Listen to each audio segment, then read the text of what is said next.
அதாவது நேற்று நடந்த மேட்ச்ல வந்துட்டு பார்த்தோம் அப்படின்னா ஃபுல் ஃபார்ம்ல இருக்கக்கூடிய பஞ்சாப்பும் ஃபார்மே கிடைக்காம திக்கி தடவிட்டு இருக்கக்கூடிய சிஎஸ்கேவும் தான் மேட்ச்ல மோதுனாங்க அப்படின்னு சொல்லலாம். எப்படியாவது ஜெயிச்சே ஆகணும் அப்படின்ற இன்டென்ட்டோட தான் சிஎஸ்கே களமிறங்க வேண்டிய சுச்சுவேஷன் அப்படின்றதுக்கு தள்ளப்பட்டிருந்தாங்க. பட் சோகை என்ன அப்படின்னு சொல்லி கேட்டோம் அப்படின்னா மொதல் பால்ல இருந்தே சிக்ஸர் அடிக்க ஆரம்பிச்ச பிரியான்ஸ் ஆர்யா நேற்று அவர் 100ஆவே வந்துட்டு சிஎஸ்கேவை கதற விட்டுருந்தாப்ல அப்படின்னு தான் சொல்லணும். அன்கேப்டு பிளேயரா வந்துட்டு பார்த்தோம் அப்படின்னா 39 பால்லேயே செஞ்சுரி அப்படின்றத போட்டு பிறந்திருந்தாப்ல.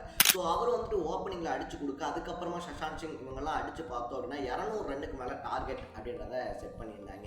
170க்கு மேலே போனாலே தடவுவோம் அப்படின்ற மாதிரி ஆடிக்கிட்டு இருந்த சிஎஸ்கே மற்ற மேட்சோட கம்பேர் பண்ணும்போது நேற்று ஒரு அளவுக்கு இன்டென்ட்டோட ஆடி தோத்துருந்தாங்க அப்படின்னே சொல்லலாம்.